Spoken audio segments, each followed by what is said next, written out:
다 같이 묵도하심으로 주일 예배를 하나님 앞에 드리겠습니다. 묵도하시겠습니다. 하나님이 세상을 이처럼 사랑하사 독생자를 주셨으니 이는 그를 믿는 자마다 멸망하지 않고 영생을 얻게 하려 하심이라. 하나님이 그 아들을 세상에 보내신 것은 세상을 심판하려 하심이 아니요 그로 말미암아 세상이 구원을 받게 하려 하심이라. 그를 믿는 자는 심판을 받지 아니하는 것이요 믿지 아니하는 자는 하나님의 독생자의 이름을 믿지 아니하므로 벌써 심판을 받은 것이니라. 그 정죄는 이것이니 곧 빛이 세상에 왔으되 사람들이 자기 행위가 악함으로 빛보다 어둠을 더 사랑한 것이니라. 악을 행하는 자마다 빛을 미워하여 빛으로 오지 아니하나니 이는 그 행위가 드러날까 하며 진리를 따르는 자는 빛으로 오느니 이는 그 행위가 하나님 안에서 행한 것임을 나타내려 함이라 하시니라. 아버지 하나님, 저희들에게 하나님의 독생자의 이름을 알게 하시고 또 그 이름을 믿게 하심을 감사합니다. 바라기는 이 시간도 하나님의 독생자의 그 이름을 우리가 같이 누리고 즐거워하며 찬송하는 그런 복된 시간이 되게 하여 주옵소서. 우리 주 예수님 이름으로 기도합니다. 아멘. 하나님의 말씀 보겠습니다. 하나님의 말씀은 지난 시간에 이어서 고린도전서 10장 23절에서 33절입니다. 고린도전서 10장 23절에서 33절까지 한 절씩 교독하겠습니다. 모든 것이 가하나 모든 것이 유익한 것은 아니요 모든 것이 가하나 모든 것이 덕을 세우는 것은 아니니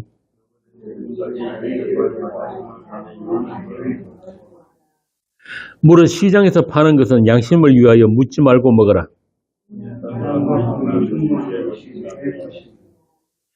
불신자 중 누가 너희를 청할 때에 너희가 가고자 하거든 너희 앞에 차려놓은 것은 무엇이든지 양심을 위하여 묻지 말고 먹어라.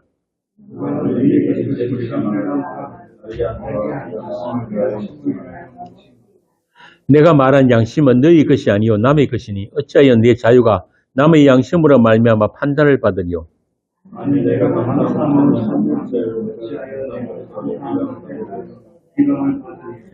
그런즉 너희가 먹든지 마시든지 무엇을 하든지 다 하나님의 영광을 위하여 하라.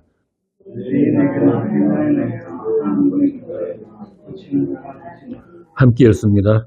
나와 같이 모든 일에 모든 사람을 기쁘게 하여 자신의 유익을 구하지 아니하고 많은 사람의 유익을 구하여 그들로 구원을 받게 하라. 아멘. 여러분 지금 이 본문 말씀을 읽으면서 선뜻 이해가 되십니까? 우리가 알아야 할 것은 사도 바울의 세계, 그러니까 성령받은 성도의 세계는 세상과 다르다는 거예요. 세상 종교인들의 세계가 다르다는 것을 먼저 알아야 합니다. 모든 인간은 나면서부터 자기 중심의 선악 체계에 갇혀 있어요. 선악과 따먹은 아담에게서 났기 때문에 선과 악으로 나누게 된다고. 그런 선악 체계가 장착되어 있단 말이에요. 그래서 인간들의 행함은 다 자기를 지키고 자기 가치를 위한 선택과 행함에서 어느 누구도 자유롭지가 않습니다. 다시 말하면 끊임없이 자기 중심의 법을 자기 스스로 생산하고 있다는 말이에요. 그러나 하나님의 사람들은 그런 선악의 법, 자기 중심의 법 체계에 갇힐 수가 없어요. 하나님께서 그렇게 정하셨단 말이에요. 예수 믿는다는 건 그런 거예요. 그럽니다. 많은 기독교인들이 고민이 뭐냐면은 자신의 행위, 자신의 행함으로 인한 고민입니다. 이렇게 살아도 되는 걸까? 어떻게 살아야 할까? 특히 복음을 듣게 된 분들에서 나오는 반응이 그런 거예요. 복음 알고 나니까 아무것도 할 게 없네. 기도도 못 하겠네. 이게 뭐냐면은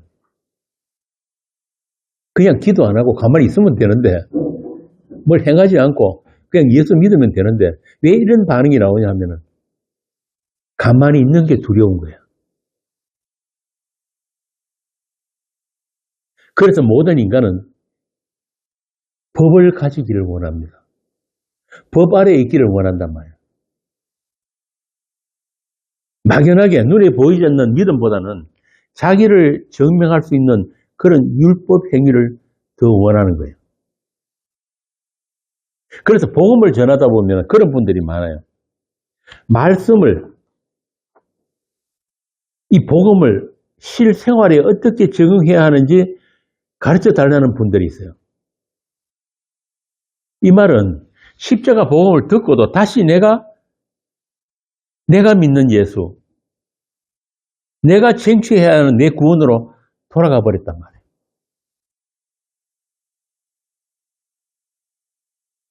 자기 증명, 자아 실현. 이게 우리 본성이거든요. 이게 육을 가진 우리의 한계란 말이에요. 성령의 개입이 없으면은 나로부터 믿음의 주요 온전케 하시는 그 예수에게로 눈이 들리질 않는단 말입니다. 모든 인간은 자기 안에 갇혀 있어요. 우리의 삶은 끊임없이 선택을 요구받으면서 사는데 그 선택이 옳고 그름까지도 결국 내가 결정하잖아요. 이게 보편적인 인생이란 말입니다. 그렇게 원인도 결과도 나에게 있다고 살아가는 상태가 불신, 믿음 없음이에요. 전에 여러 차례 말씀드렸는데 믿음이 뭐라고 했습니까? 주가 되신 분과의 관계를 믿음이라고 하는 거예요. 나의 의지, 나의 결단, 나의 선택 이런 거 아니란 말입니다. 그분과의 관계 안에서만 믿음이에요. 그 하나됨의 관계. 그래서 믿음 안에 있다는 말은 무엇을 하든지 주를 위한 것이 된다. 이게 참 놀라운 거예요. 세상 사람들은, 예수 안 믿는 사람들은 자기 행위에 따라서 그 결과도 자기가 책임을 져야 돼요. 그렇죠?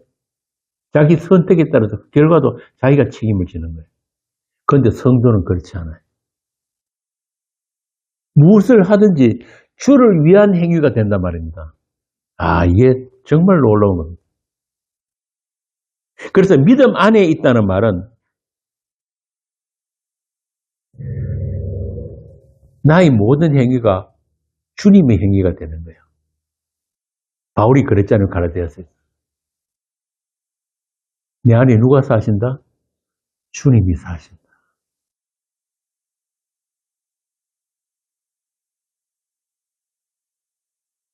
우리 손발이 내 생각과 반대로 지 맘대로 움직이는 법은 없잖아요. 그렇죠? 주님과 하나 된 그리스도의 몸이란 건 그런 거예요. 모든 것이 주 안에서 행하는 것이 되는 사람들이 바로 예수 믿는 그리스도인이란 말입니다. 잘 안 믿기시는 표정인데 성경이 그렇게 이야기를 하고 있어요. 너희는 피로 사신 것이 되었으니 너희 몸은 이제 너희 것이 아니고 주의 것이다. 고린도서 2장 한번 봅시다. 고린도서 2장 6절. 그러므로 너희가 그리스도 예수를 주로 받았으니 그 안에서 행하되. 너희가 그리스도 예수를 주로 받았다. 하나님으로 받았으니 모든 것을 그 안에서 행하라 그런단 말이에요. 한 군데 더. 에베소서 5장 8절. 너희가 전에는 어둠이더니 이제는 주 안에서 빛이라. 빛의 자녀들처럼 행하라. 빛이 오셔가지고 우리의 어둠이 물러갔단 말이에요. 우리가 빛의 아들들이 되었다고. 한 군데 더. 로마서 14장 6절에서 8절. 나는 아닌데 그런 이야기 하지 마세요. 성경이 그렇다면 그런 거예요. 로마서 14장 6절에서 8절. 나를 중히 여기는 자도 주를 위하여 중히 여기고 먹는 자도 주를 위하여 먹으니 이는 하나님께 감사하며 먹지 않는 자도 주를 위하여 먹지 아니하며 하나님께 감사하느니라. 우리 중에 누구든지 자기를 위하여 사는 자가 없고 자기를 위하여 죽는 자도 없도다. 우리가 살아도 주를 위하여 살고 죽어도 주를 위하여 죽나니 그러므로 사나 죽으나 우리가 주의 것이로다. 확실하죠? 이 말씀에 나의 선택이 끼어들 여지가 없단 말입니다. 내가 이렇게 살고 저렇게 살아가지고 산다고 해가지고 이미 확정된 그 미래가 바뀌지 않는 거예요. 성도의 시작은 영원전이에요. 영원전의 약속에 우리가 있단 말입니다. 그리고 끝도 확정된 영혼입니다. 그 모든 것은 여러분의 선택이 아니라는 것을 우리가 인생을 살면서 배우고 또 확인당하면서 살다가 다시 그 영혼으로 돌아가는 거예요. 한마디로 여러분은 여러분의 주체를, 여러분의 존재 자체를 주님께 내어드린 사람이에요. 그걸 다른 말로 나에게는 주가 계신다라고 하는 거예요. 나에게 주가 계신다.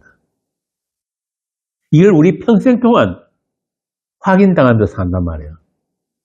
성도는 어떤 일을 하든지 나에게 어떤 일들이 발생하든지 그 모든 것들을 합력해가지고 뭘 이룬다?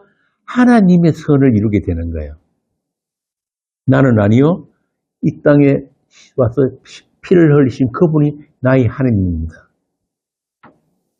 이런 고백을 하도록 만드는 거예요. 나에게 주가 계신다.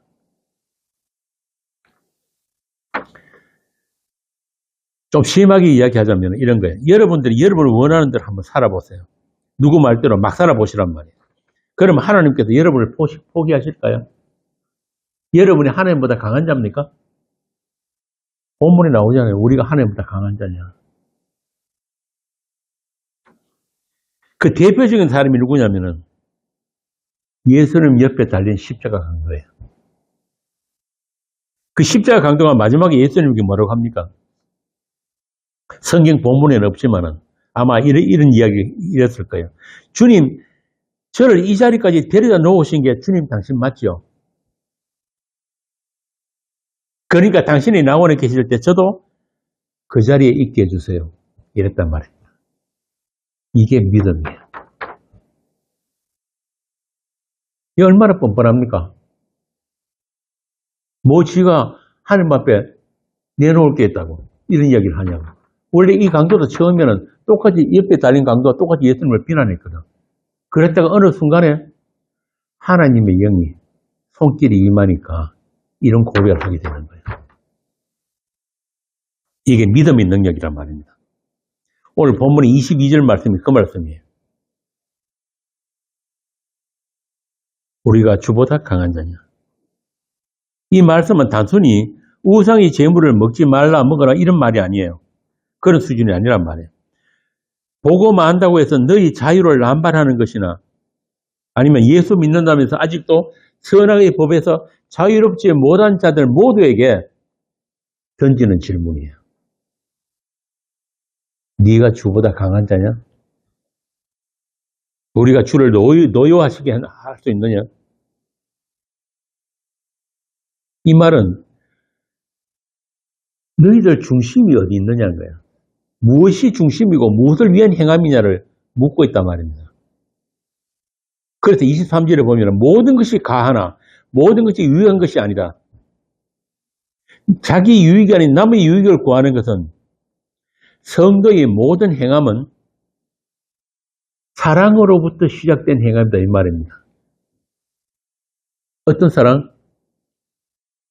사랑받을 자격이 1도 없는 죄인에게 무상으로 아무 대가 없이 그냥 아들을 내어주신 그 사랑, 그 사랑에서부터 모든 행함이 시작되었다 이 말이에요. 바꾸어 말하면 주님의 행함이에요. 여러분 잘 아시는 요한일서 4장 10절입니다. 요한일서 4장 10절에서 12절 한번 읽어봅시다. 사랑은 여기 있으니 우리가 하나님을 사랑한 것이 아니요 하나님이 우리를 사랑하사 우리 죄를 속하기 위하여 한몫 제물로 그 아들을 보내셨으며 사랑하는 자들아 하나님이 이같이 우리를 사랑하셨은즉 우리도 서로 사랑하는 것이 마땅하다. 이 사랑 안에서 행하는 것이 성도의 행함이에요. 하나님은 그렇게 우리의 모든 삶, 모든 행함을 이 사랑 안에 있는 행함으로 봐주신다 이 말입니다. 왜? 어떻게?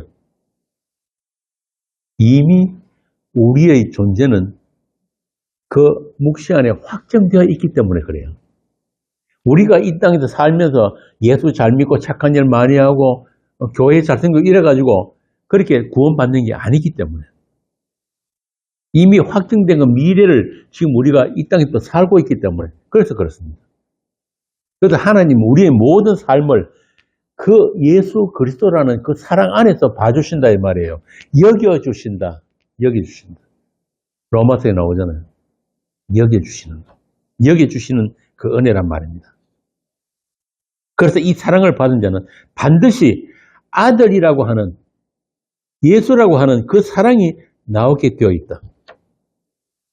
그래서 그런 사람들은 따로 지켜야 할 법이 없고 가르칠 필요도 없다.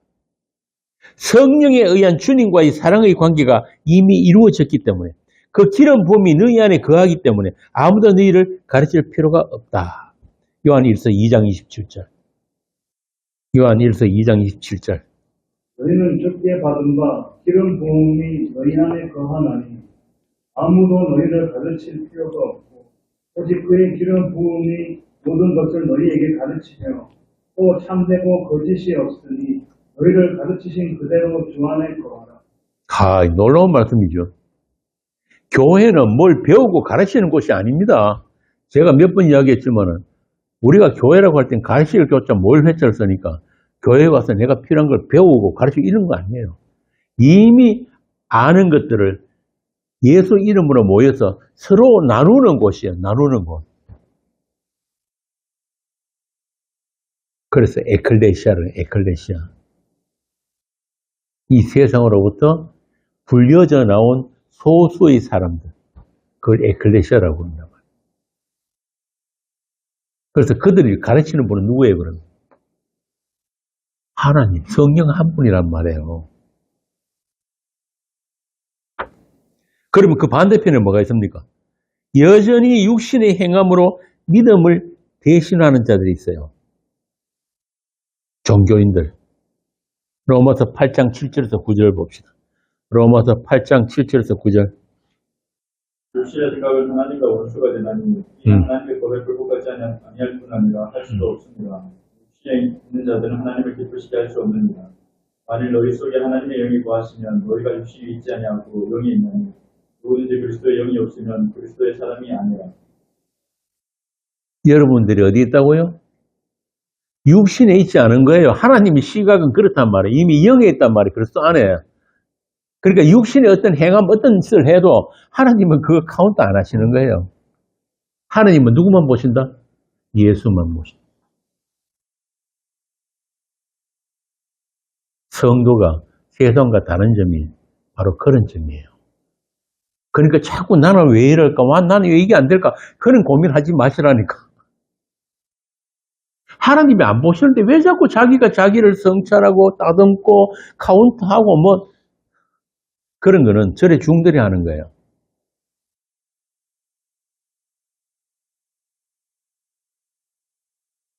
한 군데 더 봅시다. 로마서 8장 12절에서 14절. 8장 12절에서 14절. 그러므로 형제들아 우리가 빚진 자로 돼 육신에게 져서 육신대로 살 것이 아니니라. 너희가 육신대로 살면 반드시 죽을 것이로되 영으로서 몸의 행실을 죽이면 살리니 무릇 하나님의 영으로 인도함을 받는 사람은 곧 하나님의 아들이라. 하나님의 영으로 인도함을 받는 자들이 따로 있단 말이에요. 그들만 육신대로 살질 않아요. 여기서 말하는 육신대로 산다는 말은 방탕한 짓을 하고 나쁜 짓 그런 말은 아니에요. 내가 어떻게 하면 나의 열심을 내서 하나님을 잘 섬길까? 그 종교성. 바로 그거란 말이에요. 그런 우리들이 육신대로 행함을 어떻게 했다고요? 영으로 육을 죽이면서 살기라. 어떻게 하면 영으로 육을 죽일 수 있어요? 지금 것이. 영으로 육을 죽인다는 말이 어떤 말이에요? 그리스도와 함께 십자가에 못 박혔다는 것을 믿는 그 믿음 안에 있는 거예요. 바울이 그랬잖아요.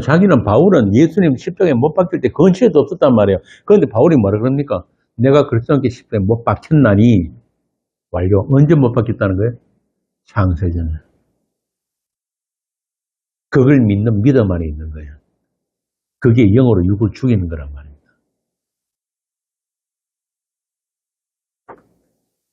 이렇게 주님과 함께 십자가에 못 박힘으로 육이 죽임을 당한 그런 성도들에게는 하느님의 영에 의한 인도로 인해서 두려움의 행위가 아니고 사랑의 행위, 곧 자유하는 행함이 나오게 되는 것입니다.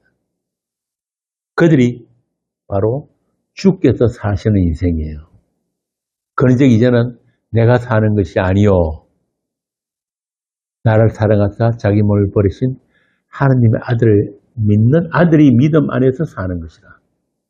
그거란 말입니다.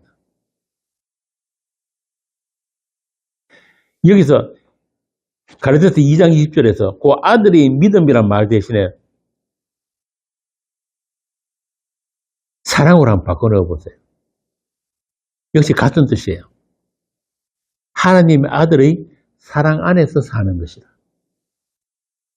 제가 여러 번 말씀드렸지만 성경의 모든 단어들은 발음은 다르지만 뜻은 전부 다 같은 뜻이에요. 그 모든 단어들이 한 분과의 관계를 표현하는 것이기 때문에 그렇단 말이에요. 누구? 주가 되신 그 한 분과의 관계에 대한 표현들이에요.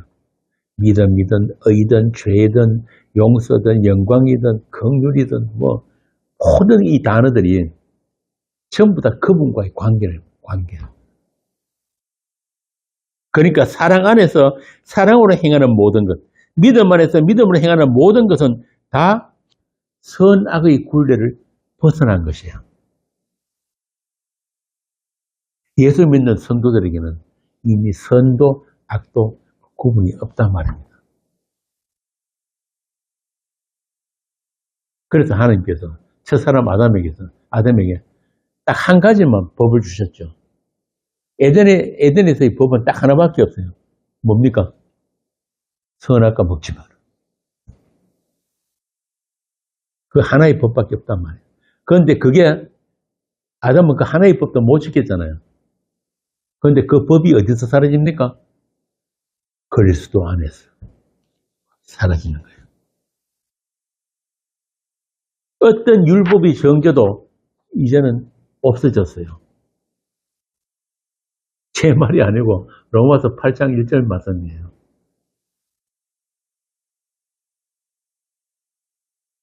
성도는 술을 마시든 뭘 하든 술을 마셔도 주의 영광을 위해서 마시는 거고 담배를 피워도 주의 영광을 위해서 피우는 거예요. 그런데 세상 사람들이 예수 믿는 사람들을 뭘로 측정합니까? 술, 담배 안 하는 걸로. 기껏 오늘 기독교 수준이 그것밖에 안 되는 거예요. 주일 성수를 해도 주를 사랑해서 하는 것이면 오케이. 11조를 해도 주의 사랑을 나누기 위해서 하는 것이면 율법 행위가 아닌 사랑의 11조란 말이에요. 12, 2조, 3조, 5조를 해도 상관없어요. 그거는 법으로 하는 거니까. 법으로 하는 게 아니니까. 반대로 내가 이거 안 하면 하나님의 벌을 받지 않을까 해서 주일 성수하고 11조하고 전도하고 뭐 성경 공부하고 그런 거 다 한다면 그 사람은 그 열심 때문에 그 두려움 때문에 심판받는 거예요. 왜요? 그러다 세상 교회도 다 잘한다고 칭찬하는 건데 그 안에 뭐가 없는 거예요? 응? 사랑이 없단 말이에요. 사랑이 없는 거예요. 사랑이 없으면 뭐라고 요한일서 뭐라고 했습니까? 두려워한다. 사랑이 없고 믿음이 없으니까. 그래서 로마서 14장 23절에 보면은 믿음으로 쫓아 하지 아니하는 모든 것이 뭐라고? 죄라 그런단 말이에요. 죄라고. 아무리 착한 일 해도 아무리 어려운 일 해도 믿음을 쫓아 하지 아니했다. 다시 말하면 그리스도 안에다 한 것이 아니면은 뭐다? 죄가 된단 말입니다. 죄가. 그래서 모든 성도는 사랑으로 사랑하게 되고 믿음으로 믿음의 행위가 나게 되는 것입니다. 그러나 반면에 아직도 자기를 자기가 지켜야 하는 사람들. 바꾸어 말하면 주가 계시지 않은 자들은 끊임없이 자기 성찰, 자기 따듬기, 자기 가꾸기에 인생을 허비하게 되는 거예요. 늘 두려워요. 그리고 무엇을 해도 만족이 없어요. 요한 사도는 그 상태를 사랑을 온전히 이루지 못했다. 사랑을 온전히 이루지 못했다. 다시 말하면 사랑 안에 있지 않다. 요한일서 4장 18절 봅니다. 사랑 안에 두려움이 없고 온전한 사랑이 두려움을 내쫓나니 두려움에는 형벌이 있습니다. 두려워하는 자는 사랑 안에서 온전히 이루지 못하였느니라. 아까 믿음, 사랑, 예수 지금 다 같은 말을 했죠. 사랑 안에서 온전히 이루지 못했다. 예수 안에서 온전히 이루지 못했다. 예수와 상관이 없다 이 말이에요. 상관이 없는 자다 이 뜻이에요. 그들은 전부 다 심판입니다. 심판의 기준은 딱 하나예요. 자꾸 우리가 세상 사람들이 생각하는 것처럼 그렇게 착한 일 요만큼 하고 나쁜 짓 이만큼 많이 해서 심판받는 거 아니란 말입니다. 딱 하나예요. 예수와 하느님이 정하신 그 한 분 주 예수와 관계를 가지느냐 못 가지느냐 이 차이란 말이에요. 예수 안에 있느냐 예수 밖에 있느냐. 영역의 문제, 행위의 문제가 아니고 영역의 문제다.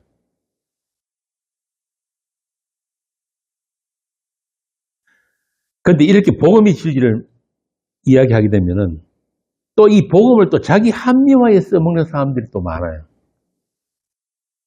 자기 육신의 정욕을 정당화하기 위해서 복음의 자유를 이용하는 건다. 이런 건 특정인에게만 해당되는 게 아니고 육신을 가진 모든 사람들이 받게 되는 유혹이란 말입니다. 그러나 성도는 다른 게 하나 있어요. 뭐가 다르냐? 애통이에요. 애통. 말씀까지 이용해서 자기 사랑에 갇혀있는 그 죄에 대한 애통. 탄상수훈에도 나오잖아요. 그 애통. 그런 사람에게만 예수님의 십자가의 그 은혜, 그 피의 용서가 현실이 되는 거예요. 현실. 그 상태가 영이고 그 상태가 깨끗함이에요. 깨끗함.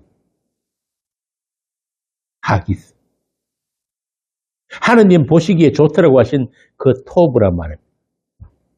이렇게 내가 판단하는 깨끗함이나 착함이 아니고 하나님이 보시기에 좋은 그 선, 그 깨끗함, 그 착함만 진짜인 것이에요.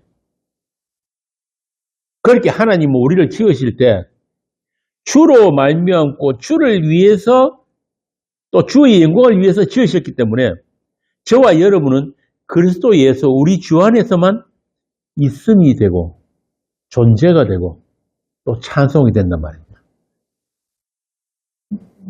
우리 인생 전체가 예수님의 그 주되심을 그 은혜의 필연성을 반복해서 확인당하는 기간으로서 일생이에요.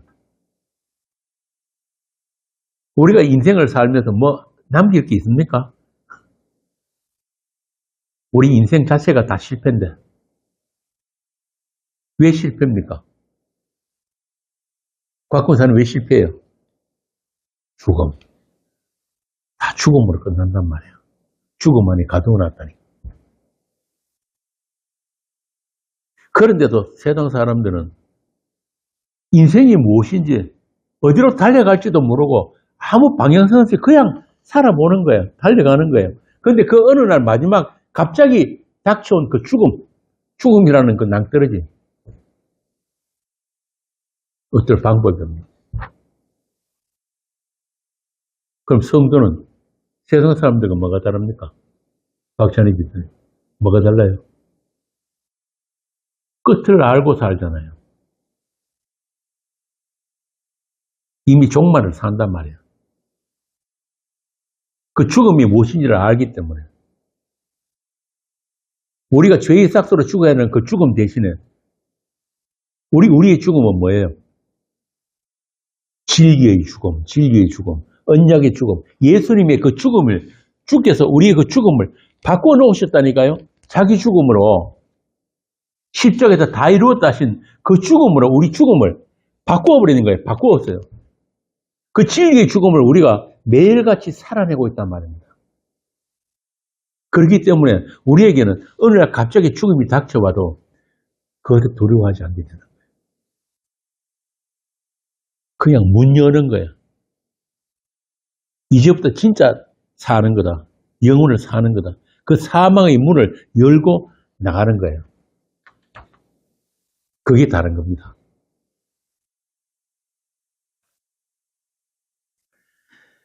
그래서 우리 주님께서는 우리에게 뭘 하기를 원하시는 것이 아니고 어떤 실적을 요구하시는 것이 아니고 내가 너에게 준 것, 내가 너에게 준 것, 그 뭐예요?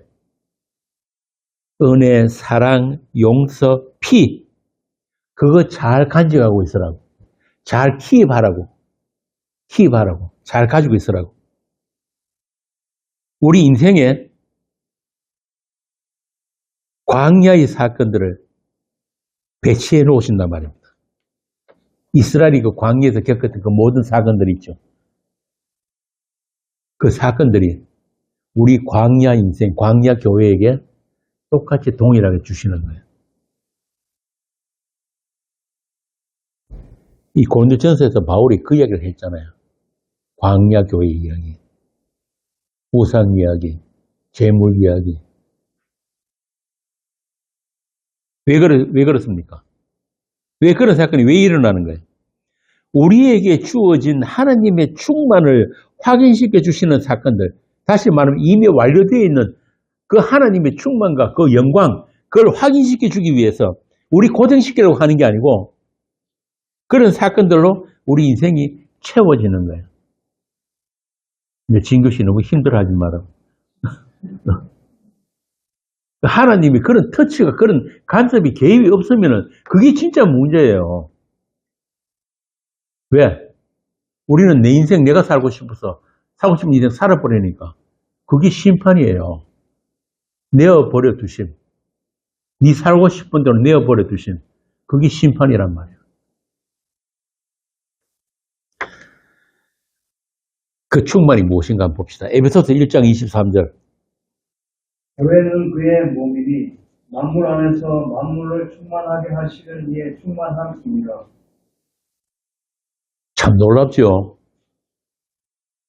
여러분들이 그리스도의 몸이에요. 몸으로서 충만이에요. 그러니까 여러분 한 사람 한 사람이 그리스도의 몸으로서 만물을 충만케 하시는 분이 충만이기 때문에 그런 여러분들이 없으면 아니면은 그리스도도 충만치 않기로 해버렸어요. 여러분 아니면은 그 충만이 이루어지지 않는다니까. 그리스도 몸으로서 충만이. 이걸 한자로 뭐라고 하냐면은 사랑이라고 합니다. 사랑. 이게 사랑이에요. 하나님이 우리 한 사람도 빠지면 하나님 스스로 하나님 안 되시기로 해버린 거예요. 이보다 더 큰 사랑이 있습니까? 그렇다면 그 충만을 유지하는 것이 여러분들의 선택, 여러분들의 행위입니까? 그런 선택적 행위란 말이에요. 아니잖아요. 머리이신 그리스도로부터 주어지는 모든 것으로서 충만인 거예요. 그러니까 여러분은 그 충만이 무엇인지를 배우면서 그 충만을 누리면서 그냥 사시면 되는 거예요. 이미 충만하기 때문에. 이미 부족함이 없기 때문에. 우리들의 행위에 의해서 주님의 충만이 채워지는 것도 아니고 또 우리가 잘못 살아가지고 그 충만이 부족하게 되는 법도 없어요. 그분은 창조주 하나님이란 말입니다. 우리는 그분이 공급하시는 생명력으로만 존재가 가능한 피조물이에요. 이거 잊어버리면 안 돼요. 우리는 이걸 너무나 자주 잊고 산단 말입니다. 그 하나님이 지으신 그 처음 자리, 그 피조물의 자리에 가만히 있으면 되는 거예요. 우리의 창조, 그리고 새 창조는 그분이 하실 일이지, 우리가 그분의 창조에 협조하고 끼어들 여지는 아무것도 없는 거예요. 시작도 그분이 하셨고, 완료도 그분이 하십니다. 아니, 이미 완료되어 있어요. 우리는 다만 그분이 하나님 되신 그 은혜의 영광을 누리고 찬송하라고 지원받은 아들들이란 말입니다. 에베소 1장 3절부터 7절이 그 말씀이에요. 여러분이 뭘 해야 된다? 그 하나님을 누리고 즐거워하고 찬송하는 거예요. 그러나 그 하나님을 모르는 자들, 육신대로 행하는 종교인들은 그 하나님으로 충분하지 않기 때문에 내가 있어야, 내가 나서야 돼요. 내가 해야 돼요. 하나님이 이 일에 배나라 감나라 하는 게 그게 바로 종교인들이 종교 생활이란 말입니다. 세상 교회들이 2000년 동안 생산한 신학이 전부 다 그거예요. 인본주의 신학. 인간을 위한 하나님. 내 죄를 위한 예수 십자가.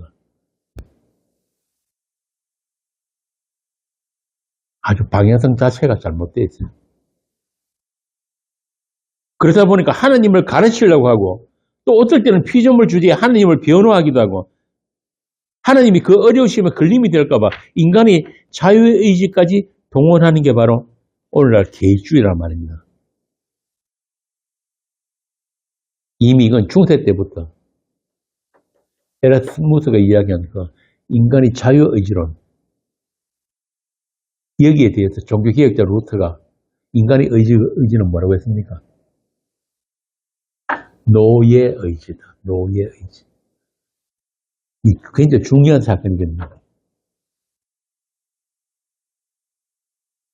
하나님이 아담에게 자유의지를 주셔가지고 선악을 따먹은 것처럼 인간에게는 자유의지이기 때문에 하나님을 선택할 수도 있고 선택 안 할 수도 있다. 이게 에라스무스가 이야기한 자유의지론이에요. 거기에서 루터가 반박을 한 거예요. 아니다. 인간에게는 그런 자유의지 없다. 인간의 의지는 전부 다 뭐다? 노예의지다. 노예의지. 죄로 전적으로 오염되거든. 전적으로 타락한 인간들의 의지는 전부 다 뭘 한다? 뭘 향한다? 자기를 향하고 있다. 하나님을 선택할 수가 없다는 이야기야. 자기밖에 모르는 노예의지다. 그게 죄 가운데 죄 아래 갇혀있는 인간들의 실상이다 이 말입니다.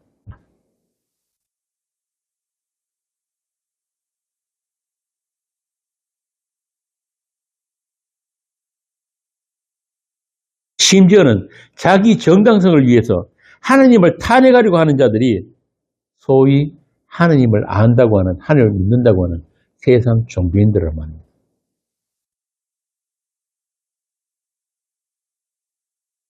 전에 그 세월호 사건 났을 때 목사들이 무슨 짓 했습니까? 가운 입고 나가지고 세월호 예배한다고 하면서 우리 어린아이들은 저래 물에 빠져 죽을 때, 차가운 물에 빠져 죽을 때 하나님 당신은 뭐 했습니까? 탄핵했다니까. 유대인들 마찬가지. 나치가 히틀러가 유대인들 학살할 때 가스실에 넣고 전부 다 그렇게 대량 학살할 때 그 라벨한 자가 뭐라 그런지 아세요? 그때 하나님 당신이 어디 있었습니까? 그렇게 인간들은 하나님의 개입이 없으면, 터치가 없으면 자기밖에 몰라요. 자기로부터 시작하는 하나님, 자기로부터 시작한 예수 십자가, 그 전부 다 가짜란 말입니다. 아니에요. 그런데 오늘날 세상 모든 교회들이 그런 예수, 그런 하나님을 믿는 거예요. 그래서 예수님이 세상에 다시 오셔도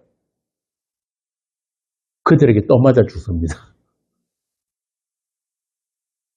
아예 교회 입구에도 못 들어오게 할 거예요. 자기들이 정해놓은 하나님의 의가 있고 하나님의 영광이 따로 있기 때문에 이스라엘의 그 유대주의, 유대 신학에 의해서 이 땅에 오신 하나님이 살해당하신 것처럼 오늘날의 그 인본의 기독교, 인간 중심의 교회가 십자가 지신 그 예수님은 교회에 발도 들을지 못하게 추방시켜 버린 게 2000년 동안 세상 교회가 실행한 악행이란 말입니다. 하나님이 원수된 교회의 음행이고 우상숭배예요. 바울이 고린도전서에 이야기하는 우상숭배, 음행이라는 게 바로 그런 거란 말입니다. 너희들을 위해서 조작해낸 그 하나님, 그 예수, 그 십자가, 그게 음행이에요. 우상숭배.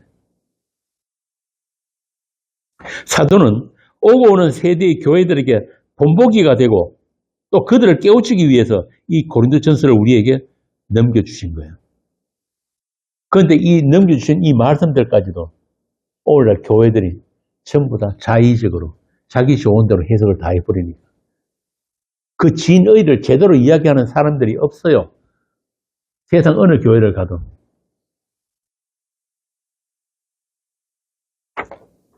또 제대로 진리를 이야기해도 진리를 이야기해도 들을 귀가 없으니까 진리의 사랑을 받지 못하면 반드시 거짓 것을 믿게 되어 있어요. 데살로니가 후서에 나오잖아요. 하나님이 미혹의 영을 그들에게 보내가지고 거짓 것을 믿게 한다고 그랬단 말이에요. 일부러 보내신 게 아니고 가만히 놔두면은 우리 안에 뭐가 있습니까? 악한 영, 거짓된 말, 그게 아담에게서 태어난 자들에게는 다 그들과 결합이 되어 있기 때문에 자연히 거짓 것을 믿게 되어 있는 거예요. 일반적인 모든 인간들은 어디에서 태어납니까? 땅에서 태어나죠. 하나님이 처음에 범죄한 아담에게 뭐라고 하십니까? 너는 흙이니 흙으로 돌아가라 그러죠. 본래 흙에서 났으니까. 이 세상, 땅하고 이렇게 딱 결합되어 가지고 태어나는 거야. 세상과 결합되어 가지고. 그러면은 그 세상밖에 모르고 그 땅에 갇혀 있는 상태가 뭡니까? 지옥이란 말입니다. 지옥. 우리는 그 지옥이 더 좋아요. 이 세상이 더 좋다니까요. 그렇게 세상에 갇혀 있는 자들 중에서 하나님이 약속 안에 있는 자들만 하나님께서 건져내시는 거예요. 일방적으로. 나는 싫어요. 나는 이 세상에서 그냥 살래요. 그냥 이 세상이 좋은 게 있어서 그냥 살려고 그러는 걸 억지로 잡아 찢어내가지고 건져내는 거예요. 이걸 구원이라고. 그게 아프겠어요? 안 아프겠어요?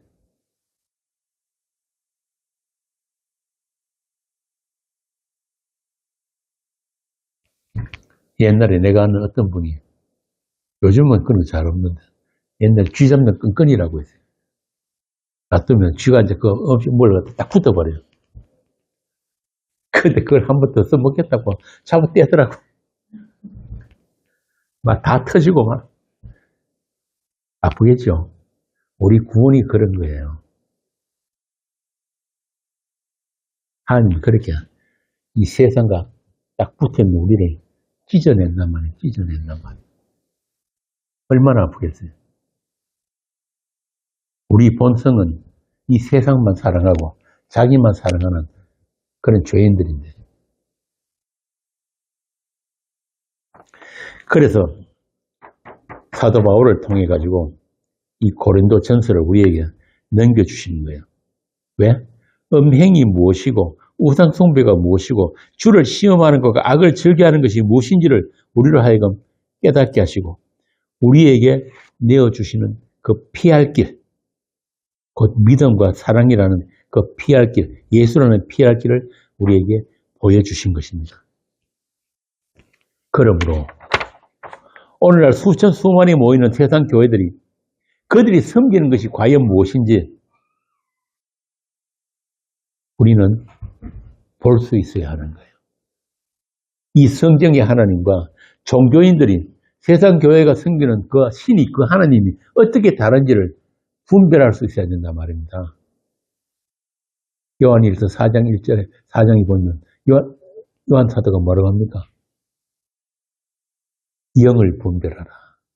영을 분별하라.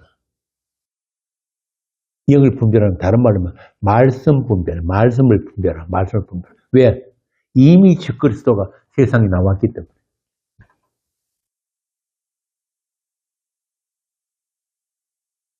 그래서 하나님께서는 하나님 자기 사람들에게, 성도들에게는 영을 분별할 수 있는 지혜를 주시는 거예요. 제가 그저께입니까? 우리 카페에 글 올려놨잖아요. 이 거짓된 말들이 홍수처럼 휩쓸고 가는 이 가운데서 정말 우리가 마실 만한 생수가 한 모금도 없는 이 현실, 이 악한 현실, 이 악한 현실에서 우리가 기도할 게 그거란 말입니다. 분별할 수 있는 지혜 주시기를. 왜냐하면 믿는 자라도 넘어뜨리는 그 악한 영들이 지금도 이 세상을 장악하고 있기 때문에. 한번 보세요. 수천 명이 모이는 대형 교회들, 거기는 수천 개의 신주단지가 있는 거예요. 각자가 섬기는 신이 다 다르니까 신주단지가 수천 개 있단 말이에요. 수만 명이 모이면 수만의 그 바알과 아세라가 있단 말이에요. 만몬이 있단 말이에요. 저와 여러분들도 그것들을 섬겼던 사람들이에요. 그런데 본의 아니게 주께서 그것으로부터 건져내서 큰 성 바벨론 길가로 옮겨 놓으신 것은 이제 그들을 향해서 주의 복음 그리고 심판을 외치고 그들 가운데 있을 수 있는 하나님의 사람들을 불러내기 위해서 우리가 부르심을 받은 겁니다. 계시록 18장 봅시다. 계시록 18장 4절에서 6절. 또 내가 들으니 하늘로부터 다른 음성이 나서 이르되 내 백성아 거기서 나와 그의 죄에 참여하지 말고 그가 받을 재앙들을 받지 말라. 그의 죄는 하늘에 사무쳤으며 하나님은 그의 불의한 일을 기억하신지라. 그가 준 그대로 그에게 주고 그의 행위대로 갑절로 갚아주고 그가 꺾은 자네도 갑절이나 꺾어 그에게 주라. 이런 하나님의 심판의 현실을 볼 수 있는 사람들이 큰 성 길가에 세워진 두 정인이란 말입니다. 두 정인이 왜 두 정인입니까? 구약 율법에 보면 항상 정인은 두 사람이 증거를 받아야 돼요. 그래야지 그게 확정이 된단 말이에요. 어떤 재판을 할 때. 그런데 성도들에게는 큰 성 길가에서 불려낸 사람이 누구예요? 주님이죠. 항상 주님과 함께 있기 때문에 두 정인이에요. 두 정인. 사람 두 사람을 이야기하는 게 아니고 그들은 다 사도처럼 중심이 자기로부터 예수 그리스도께로 옮겨진 자들이에요. 그들만 그리스도 안에 있는 거룩한 교회입니다. 그러므로 그들은 세상 신이 펼쳐놓은 이 세상 구조에 얽매일 수가 없어요. 갇힐 수가 없단 말이에요. 종교의 영역, 그 공동체로부터 자유할 수 있어야 돼요. 어떤 분들은 복음을 듣고 난 뒤에도 자기가 옛날에 있던 그 종교 공동체, 거기로 돌아가고 싶은 사람들이 있어요. 그렇게 거기 속해야지 뭔가 좀 불안이 적어지는 그런 마음들이 다 있단 말이에요. 특히 가톨릭 같은 데는 구원이 예수 십자가 복음으로 구원이 아니고 교회에 속함으로 구원이에요. 교회에 가톨릭 자기들 교회에 속해야만이 구원이 있다 그런다고. 참 얼마나 인본인지 몰라요. 개신교 안에도 그런 이단들 많잖아요. 이만희 신천지 또 하나님의 교회 모든 이단들의 특징이 그거예요. 자기 교회에만 구원이 있다. 이건 무서운 말입니다. 구원은 복음으로 구원이에요. 십자가로 구원인데 그걸 바꿔놔 버렸다니까.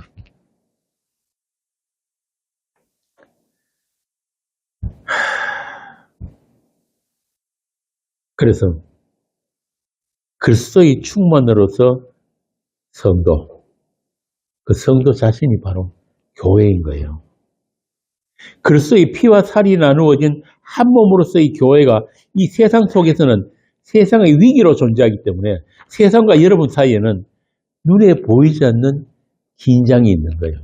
눈에 보이지 않는 긴장. 그리고 경계선이 쳐져 있단 말이에요. 피라는 경계선. 여러분들이 아무리 세상을 사랑하고 세상을 쫓아가려고 해도 세상이 여러분들을 밀쳐냅니다. 밀쳐내게 돼 있어요. 어둠의 세상이 빛으로 오신 예수님을 삼킨 것 같지만은 죽여버리고 삼켜버린 것 같은데 그 빛을 감당하지 못해서 토해낸 것처럼 예수님이 부활로 인해서 세상이 정죄되어 버린 것, 심판 아래 있는 것처럼 여러분을 세상이 어떻게 보냐면은 이물질로 인식을 하지만 성도는 이 세상의 이물질이에요. 이물질. 여러분 코에 이물질이 들어가면 어떻게 됩니까? 재채기하죠. 토해내는 것처럼. 그게 세상과 여러분들의 관계예요. 그렇게 세상이 인식하지만 이 세상은 여러분을 감당하지 못합니다. 그렇게 세상이 밀쳐내므로 해서 우리는 이 세상과 날마다 별세하고 있단 말입니다. 히브리서 11장 38절 봅시다. 히브리서 11장 38절. 이런 사람은 세상이 감당하지 못하느니라. 그들이 광야와 산과 동굴과 소굴에 유리하였느니라. 세상이 감당하지 못하는 사람. 믿음이 하는 일은 바로 이런 것들이에요. 히브리서 11장의 주어가 뭡니까? 이제 여러분이 했으니까 아시겠죠? 믿음이란 말이에요. 믿음. 믿음으로 아브라함은, 믿음으로 노아는, 믿음으로 쭉 나오잖아요. 그들 인간이 그렇게 하고 싶어서, 그렇게 살고 싶어서 동굴에 유리하고 그렇게 한 게 아니란 말이에요. 믿음이 주가 돼 그들을 그 길로 끌고 간 거예요. 그래서 세상이 그들을 감당하지 못한다고 한 거예요. 믿음이 하는 일은 이런 것입니다. 그리스도 예수와 연합된 자들은 그분이 세상을 사셨던 그 삶에도 연합된 것입니다. 예수님 뭐라고 하십니까? 내가 세상에 머리 둘 곳이 없다. 그래서 사도는 예수님이 십자가로 말미암아 내가 세상에 대해 못 박히고 또한 세상이 나에 대해 십자가로 못 박혔다고 한 것입니다. 갈라디아서 6장 14절이에요. 이렇게 세상에는 두 종류의 사람만 있어요. 그리스도 예수 안에 있는 사람과 밖에 있는 사람. 아까도 말씀드렸지만 구원은 이런 영역의 문제예요. 하나님의 약속 안에 있는 사람과 하나님의 약속 밖에 있는 사람. 달리 말하면 내 중심인가? 내 가정 중심인가? 내 교회 중심인가? 내 나라 중심인가? 아니면 예수 중심인가? 그렇게 예수 중심의 사람들은 무엇을 해도 주를 위한 것이 되고 무엇을 보고 무엇을 판단하고 무엇을 해석을 해도 예수와 십자가라는 창으로 보게 되고 판단을 하게 된다 이 말입니다. 이게 달라요. 요즘 세상이 많이 시끄럽죠. 비상기업도 났다가 몇 시간 만에 해제됐다가 온갖 요란한 세상 속에서도 그 모든 사건들이 다 무엇을 위한 것이다? 하나님의 사람들, 여러분을 위한 거예요. 이 우주 만물이 다 여러분을 위해 있다니까 제 말이 아니고 고린도서에 있는 말씀이에요. 그래서 이 세상 모든 우주 안에 있는 일어나는 모든 사건들도 다 여러분들 위해 있는 사건들이에요. 여러분들에게 해석당하기 위해서 있는 비상계엄이고 비상계엄 해제고 탄핵이고 특검이고 다 그런 거란 말입니다. 그것들이 다 여러분들에 의해서 판단받고 해석당하고 있는 것들이에요. 아멘이 안 나오네.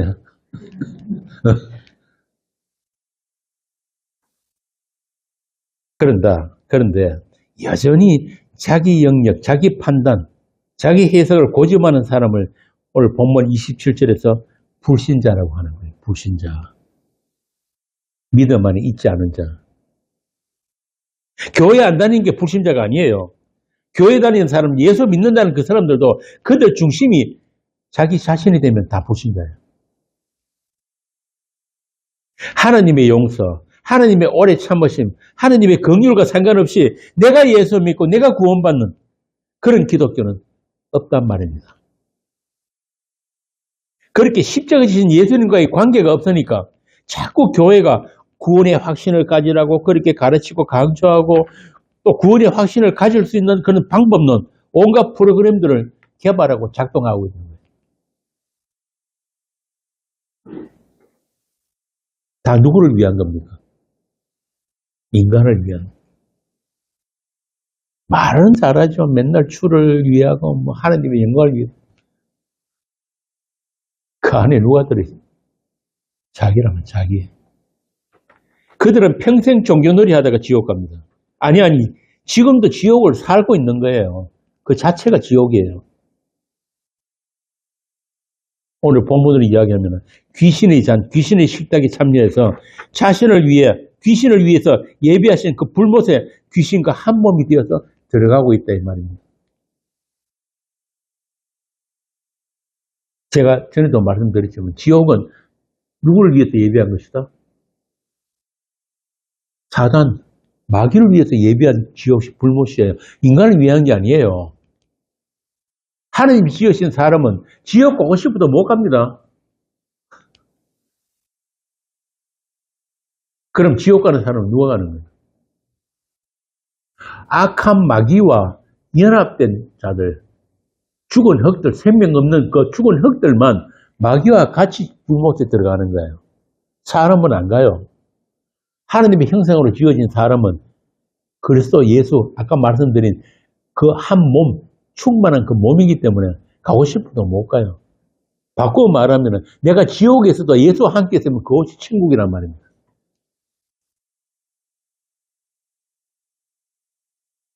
그래서 주의 잔과 귀신의 잔을 분별 못하고 주의 성천과 귀신의 식탁이 어떻게 다른지를 모르는 자들. 그들은 하나님이 지으신 사람이 아니문이다.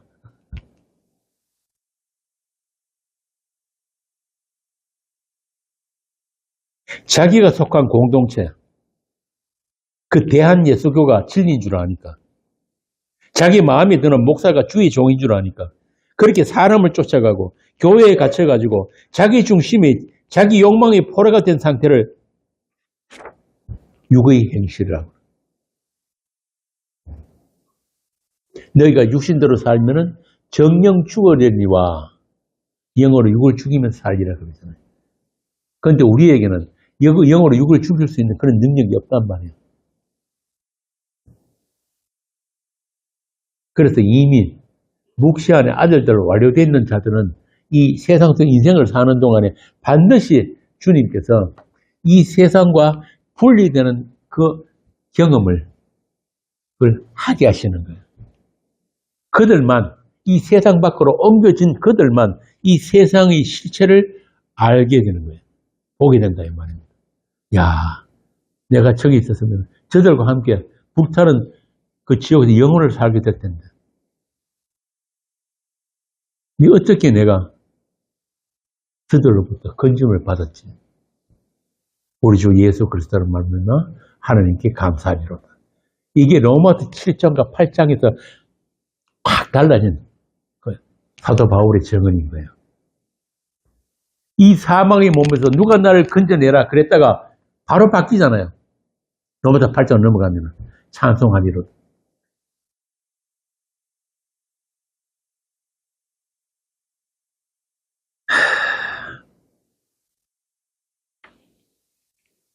이렇게 하나님의 사도들의 서신은 문자대로만 읽으면 그 진의를 오해하기가 쉬워요. 표피적으로 읽으면 안 된단 말이에요. 그 문자, 언어라는 그 그릇에 담겨 있는 그 내용을 읽을 수 있어야 되는데 그 내용을 읽을 수 있는 사람은 오직 하나님의 영이 임한 하나님의 사람들만 읽게 되는 거예요. 그래서 예수님이 산상수훈에서 그러잖아요. 너희들 그 눈 안 빼면 지옥 간다? 왜? 아담에게서 우리가 물려받은 이 눈은 이 진리를 읽을 수 없는 눈이기 때문에. 그래서 눈이 어두우면 온몸이 어둡다. 25절부터 나오는 그 양심의 문제도 마찬가지예요. 그 일을 잘못 이해해버리면은 29절 말씀과 충돌하게 된단 말입니다. 이 양심이라는 것을 무엇을 위한 양심인지부터 제대로 알아야 하는 거예요. 그래서 결론이 뭐냐면 31절에 그런즉 너희가 먹든지 마시든지 무엇을 하든지 행위가 중요한 게 아니다 이 말입니다. 다 누구? 하나님의 영광, 그 하나님 되심을 위해서 사랑 안에서 행하라. 너희들 뭐 그렇게 먹고 마시는 그게 뭐 그리 중요하냐. 그건 진리의 문제 아니다 이 말입니다. 진리와 상관없는 문제란 말이에요. 다만 너희들 양심 때문에 누가 이거 귀신한테 제사 지내서 그럴 건 먹지 말고 아니면 그거 먹어도 아무 상관없다. 그리고 그 하나님의 그 영광, 그 영광을 담아낼 수 있는 그릇도 주께서 만드시고 또 그릇에 합당한 대로 모든 것을 담으실 것이기 때문에 믿음 안에 거하라. 그 사랑 안에 거하면 되는 거야. 그러니까 주신 은혜대로 살면 되는 것이지 복음 안다고 유난 떨지도 말고 나대지도 말고 다른 사람 자꾸 가르치려고 하지도 말고 율법 아래 있는 자들을 무시하지도 말라는 게 본문의 32절이에요. 유대인이나 헬레인이나 하나님의 교회나 그치는 자가 되지 말고 나와 같이 사도 바울같이 모든 일에 모든 사람을 기쁘게 하여 자신의 유익을 구하지 아니하고 많은 사람의 유익을 구하여 그들로 구원받게 하라. 네가 그 사람들이 구원에 무슨 인도자도 아니고 네가 그들을 구원하는 것도 아니고 또 네가 그들의 걸림돌이 되어서도 않는다 이 말입니다. 자 이제 오늘 이 본문 말씀이 조금 이해가 되시죠? 이해가 가야 새해가 오는 겁니다. 이거 아재 개그예요. 아재 개그. 지금은 이해가 안 돼도 이 말씀들이 여러분들 삶에 말씀이 찾아오고 말씀이 사건들이 발생하게 되면은 이 말씀이 바로 나에게 주신 거였구나. 또 그렇게 우리에게 또 확인시켜 주신단 말이에요. 내가 이 말씀에 해석당해야 하는 대상이라는 것을 그때 알게 되는 거예요. 그러니까 말씀은 우리가 잘 해석하고 잘 챙겨 가져가지고 내 삶에 유익이 되는 그런 말씀이 아니에요. 성도는 말씀에 해석당하는 삶, 말씀으로 채워져 가는 그런 그리스도의 몸으로 그 한 몸으로 충만한 그런 성도 여러분이란 말입니다. 그러니까 말씀마저 이용해가지고 나라는 자아를 더 튼튼히 구축하고 또 자아 실현을 하려고 해서는 안 되는 거예요. 간혹 세상 교회들이 그렇게 가르쳐 놓으니까 이 말씀을 자기 가치를 높이고 또 자기를 장식하는, 꾸미는 그런 일을 이용해오면 그런 사람들 너무나 많아요.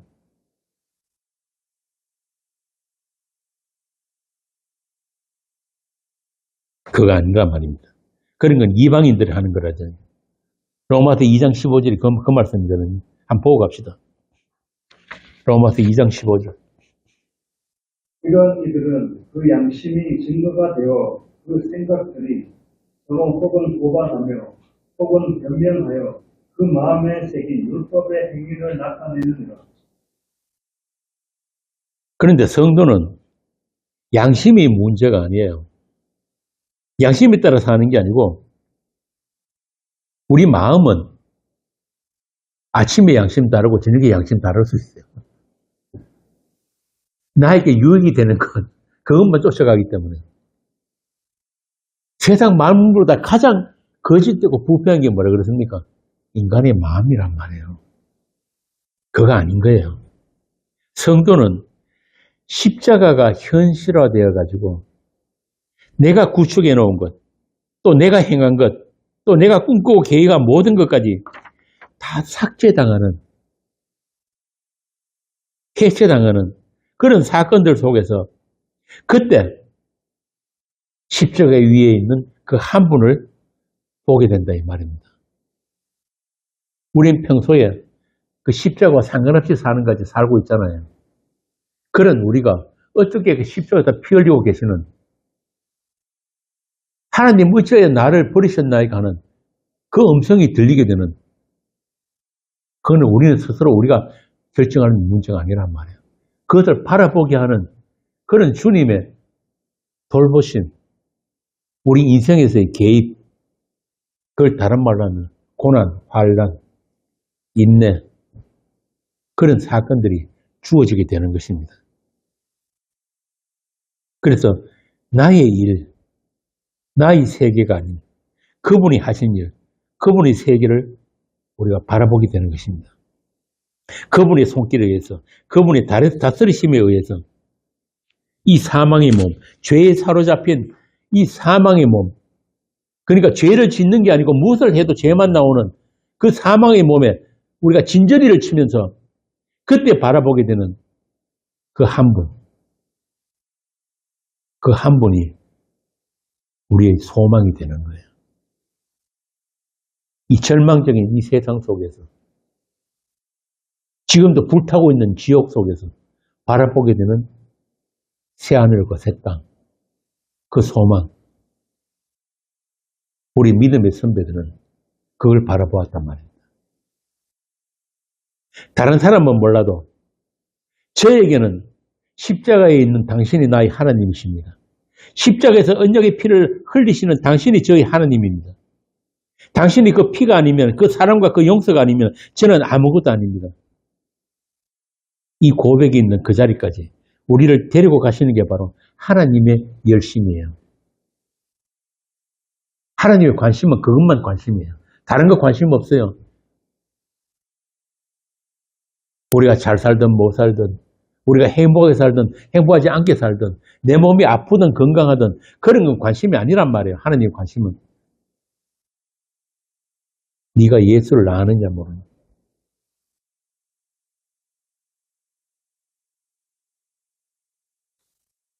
우리에게서 그 고백을 받아내기 위해서 우리가 있기도 전, 그 영원 전에 피라는 약속이 먼저 있었단 말입니다. 그 피라는 약속, 아들이 피라는 약속, 그 피로 거룩하고 흠이 없는 아들들이 되는 그 약속, 그 약속이 지금 현실로 작동하고 있는 사람들이 바로 하나님의 피로 사신 교회예요. 그리고 그들에서 나올 것은 그 은혜와 그 용서와 그 사랑에 대한 감사와 찬송이란 말입니다.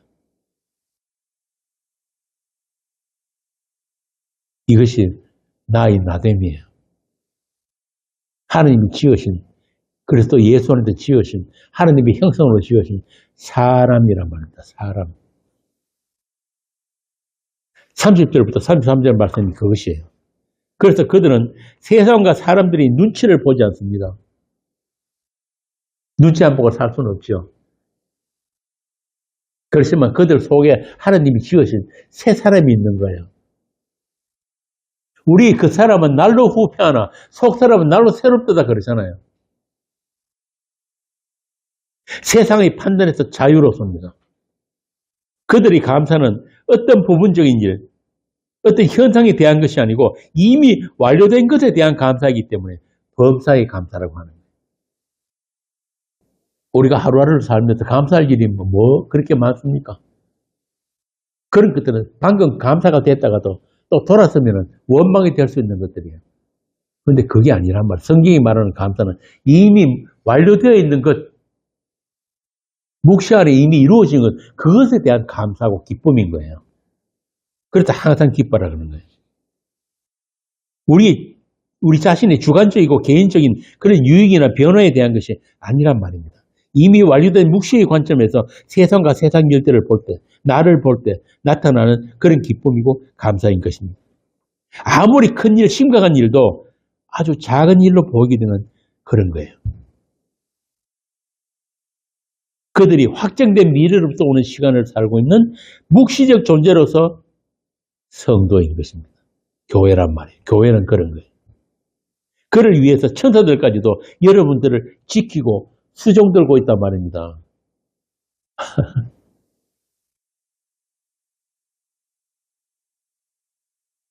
A 천사, B 천사, C 천사, D 천사. 여러분들에게 다 붙여놓은 거예요. 하나님이. 여러분이 그 하나님 집으로 올 때까지 이 세상에 오염되지 말라고, 이 세상에 섞이지 않도록.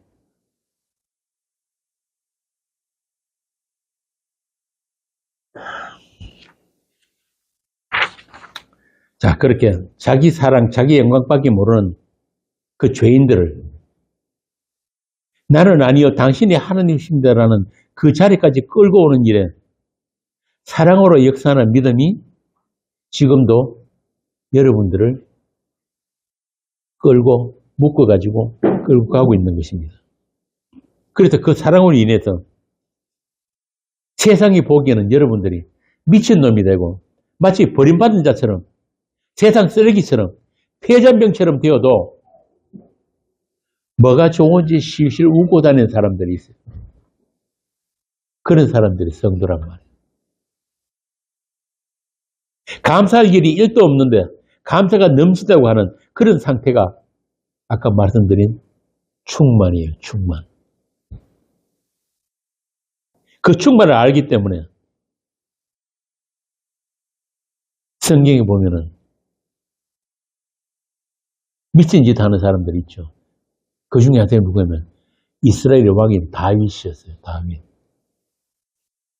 그 사람들 앞에서 옷 벗고 춤추던 다윗. 언약궤에 담겨있는 하나님의 그 은혜의 영광 앞에 내가 따로 챙길 내 영광, 왕으로서의 존귀, 자존심 이런 거 없다는 말입니다. 그래서 뭘 벗다 싶다 해서 춤춘 거예요.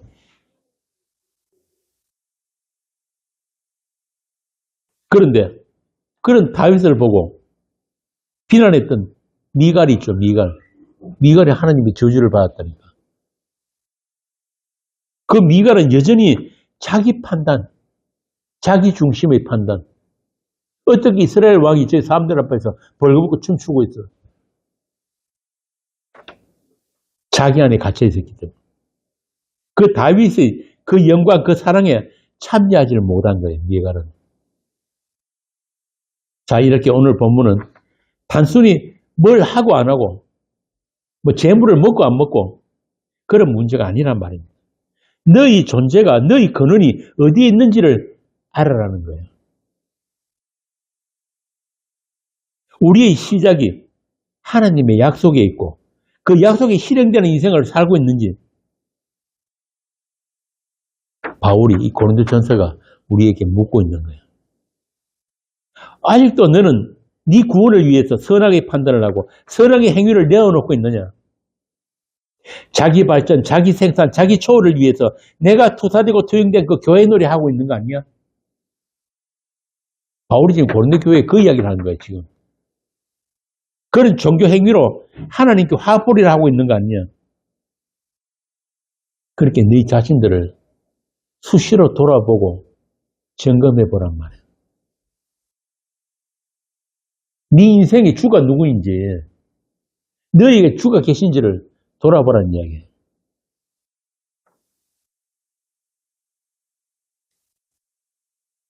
그래서 주님은 자기 사람들을, 이스라엘을 광야로 인도하신 거예요. 그 광야에서 뭘 들으라고? 우리 주 예수님이 십자가에서 하신 그 테텔레스타이, 내가 다 이루었다. 너희가 너희들이 아니고 내가 다 이루었다 하시는 그 음성을 듣게 하시기 위해서. 그래서 우리를 광야로 내몰으셨단 말입니다. 그러니까 내가 더 잘할게요. 내가 더 착한 사람 될게요. 내가 주님을 위해서 더 열심히 할게요. 그게 아니고 주님이 다 하셨네요. 하나님의 약속을 다 이루신 분은 주님이십니다. 십자가에서 하나님의 저주를 다 받아내신 당신이 나의 구세주이십니다. 저는 아무것도 한 게 없지만, 어떤 자격도 안 되지만 면목 없이 당신의 그 다 이루심을, 그 은혜를 제가 빈손으로 받습니다. 이런 믿음이 저와 여러분들의 의가 되고 거룩이 된 것입니다. 성경이 말하는 의는 바로 그런 거예요. 그게 하나님의 의란 말입니다. 십자가에 달리신 그 예수. 그 예수가 하나님의 의고 그 예수를 면목 없이 빈손으로 받은 그 믿음을 우리의 의라고 하는 것입니다.